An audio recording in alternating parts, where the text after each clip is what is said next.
This is an off-the-cuff list that I've actually thought about quite a bit on what most holds me back when certain people say this or that to me. First is if someone tries to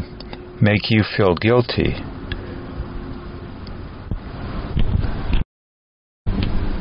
Especially if they're saying that what you're doing is causing not just them discomfort, and in the short term, basically, not accounting for what you might be saying, helping them in the long term overall, like disciplining a young child.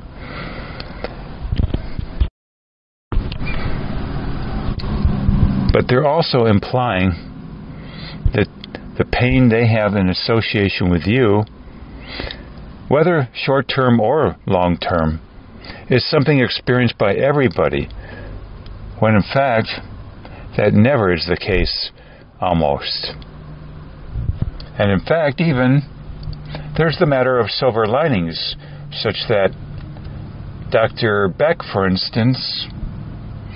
who has, or was advised at one time upon finding out she was pregnant and had a child she would deliver that would have Down syndrome, 5 doctors told her she should abort the child, and she didn't. And yes, it was challenging raising the child, but she said it's the best thing that ever happened to her. So you might ironically say that even if someone were labeled a danger to society in the sense of like having leprosy, which some people could possibly catch from you, the upshot is just how serious even is leprosy, because maybe leprosy would be a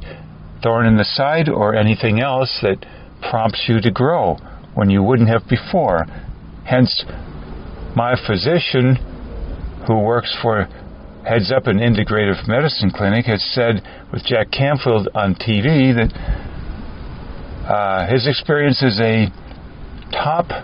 cancer specialist in the country is that when people get cancer, this is a wake-up call for them, and they start to grow oftentimes, and they're very happy they got cancer, ironically. So thus, you have to wonder whether what we even call pain or a danger resulting in pain of a degree couldn't just possibly be the best thing that ever happened to you. And I again say that perhaps when we say someone's a danger to society, what we typically mean is they're a danger to a certain group within society and certain members within that group, and not other groups or maybe even other countries. And again, would a 5-year-old child perhaps say you're a danger to them when you want to administer punishment for their best long-term interest? And what about people who love to burglarize houses? Maybe the police are a danger to them.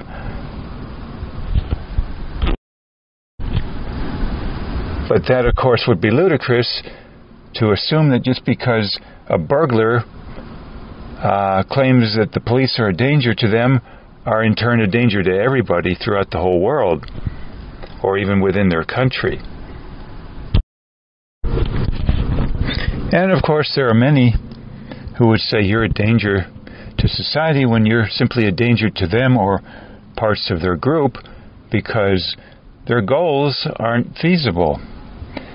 on a consistent basis anyway. And so if you don't give them what they want, and in general, at the same time, they won't modify their goals to a realistic goal most all the time. They'll say you're a danger to their goals, basically, rather than reframing, downsizing their goals, making them appropriate to reality. Next, we can be vulnerable to envy-based comments, wherein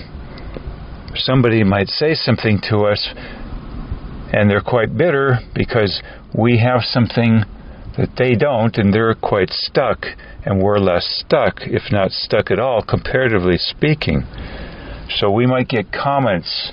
that they are trying to use to stop us from achieving certain things out of envy for our potential or what we're accomplishing on a day-to-day level. Interestingly, if this comes from a family member,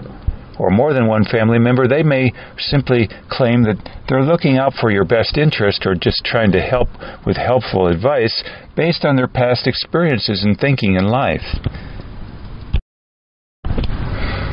And they may claim it's from their own personal experience, too, that they're just trying to save you grief, especially if they're older than you are, by saying, well, I'm just trying to teach you what I learned from life. When in fact it's quite possible that they didn't accomplish a variety of things because of massively high anxiety levels of a chronic nature, that they then used a variety of defense mechanisms, if you will, to try and cope with these. Typically we call these addictions of a non-chemical based nature, perhaps. And yet the upshot is that they don't recognize these as addictions or ways of coping, especially sometimes called very immature coping methods. Next, we may just be vulnerable to what Arnold Schwarzenegger in a motivational speech or two said, the comments of naysayers who might just not be motivated to stop you in your tracks or take away your motivation in general, or your recognition of your talents and potential, but simply speaking from their own experience that certain goals would be impossible, and then they overgeneralize, not knowing what's been holding them back. So they might say things like 90% of all businesses will fail, without recognizing that maybe their initial attempts at something did fail and they never persisted, and in part because they had addictions, ways of coping of a chronic nature, and they either couldn't see these as such, especially if praised sometimes by Hollywood and other elements of a society and time, or just they just couldn't overcome such. They couldn't find the help that would be quite useful. That kind of help would be very rare in general, and perhaps cost quite a bit of money. In fact, Lady Gaga in a video said that regarding her sexual abuse, at age 19, that she felt sad that so many people couldn't get the help that she got to overcome a lot of the issues involved, not all of them. Next, I'd say you could be vulnerable to people I call the tip-toppers, who have a craving to be number one in their mind by some trait they have, or that they in a select group of people they're a member of have, so that they feel more safe in life. This giving them a sense of power over adversities that they once experienced earlier in life, or see others have experienced in their lives, and they don't want to repeat the same scenario in general. This typically coming from people who seem to get along quite a number of the time because they're what you call enabled, in that no matter how poorly they perform in life, they'll always have food, a place to sleep at night, transportation, and so on. Next, I'd say we can be vulnerable to being shucked off, so to speak, blown off, so to speak, by the know-it-alls of the world. This giving a person a sense of power and control, if you will, over adversities, if we think we know it all. The ironic thing being, though, that I think we would all love to grow, but how can you grow if you say you don't have any problems, or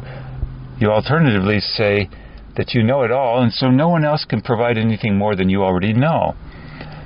And yet at the same time, you really do need to know more, and a lot of people could help out. But, you know, the thing, if you say, well, I know it all, what can others contribute then? especially if on top of that you say you are more advanced than everybody else, except maybe you and your select group. Then how could anyone else also say they could help you with their words or ideas when you're beyond them, you say, as if a parent toward a child or an adult toward a 5-year-old. Next, I'd say you could be vulnerable to what I call lowballing, where someone says that your talents or your products or whatever, your character, your level of empathy, really is of quite a mundane level, or in combination with their saying that it's not getting you ahead financially, and it certainly wouldn't them either, in any which way. They might, as part of this, also say that your talents, your products,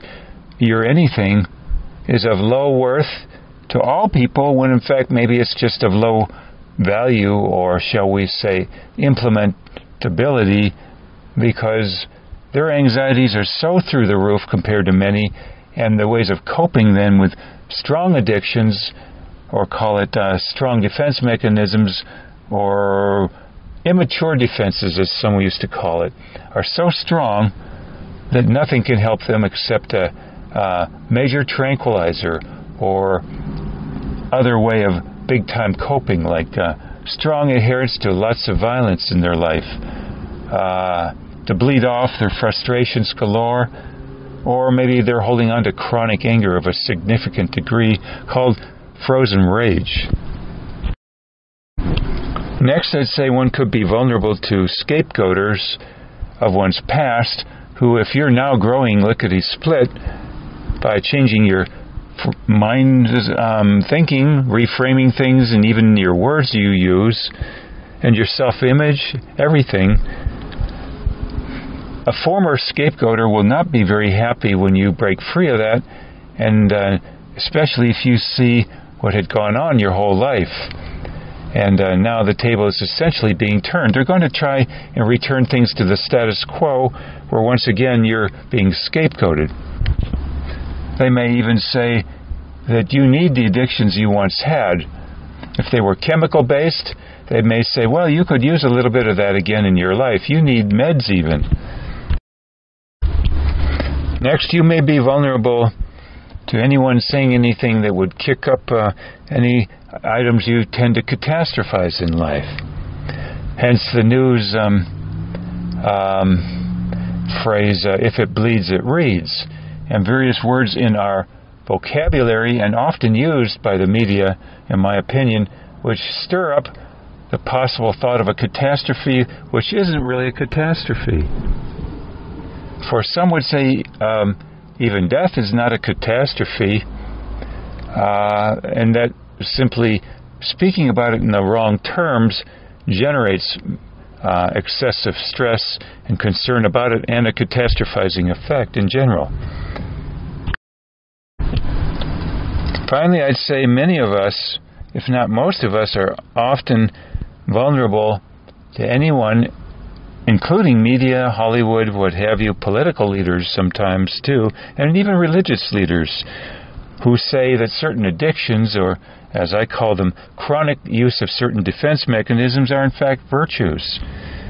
That sometimes including things like the term narcissism, or what I call trying to be better than someone else by way of a certain trait or dress or manner, whatever have you. Or if violence of a physical nature is advocated, or putting others down, in order to handle feelings of powerlessness, or to bleed off anger, rage, etc., especially if one won't reframe one's goals to a level of reasonability as to achieving them, at least some of the time. So, for instance, I can tell you that I was once in a group session in my 20s in California, and me not having been a very manipulative person emotionally, my having been raised my first 4 years by my grandmother from eastern Poland, a war refugee, and coming to the country here by way of Ellis Island 10 years before I was born, I was advised to take acting lessons to try and become more manipulative, basically, by nonverbal methods, both in how you speak, tonality, body language, etc. It being considered, I suppose, plain Jane and almost dysfunctional to not be manipulating people with your body language, basically, and tone of voice. This could even be considered in terms of certain manners of dress, too, that I call forms of lipstick, or what you drive, or your home, i.e., where you sleep legally at night. And even concerning the whole topic of marriage, and whether one gets married because one really wants to, or because one wants to conform, or one was just talked into it in general, it being hyped quite a bit in the movies and various industries that cater to marriage and weddings, etc. All financial cash cows, I might add. So those are my thoughts then, and what could hold us back as per comments from others, or some others, including, ironically, our relatives, especially if we served a scapegoating function to certain or more relatives when we were younger, and they wish this to be perpetuated and certainly not flipped on edge, lest they receive comments or fear even legalities involved coming back upon them. No one tends to want to hear their flaws, or at least oftentimes not want to hear their flaws. Those are my thoughts then, once again, on this whole matter.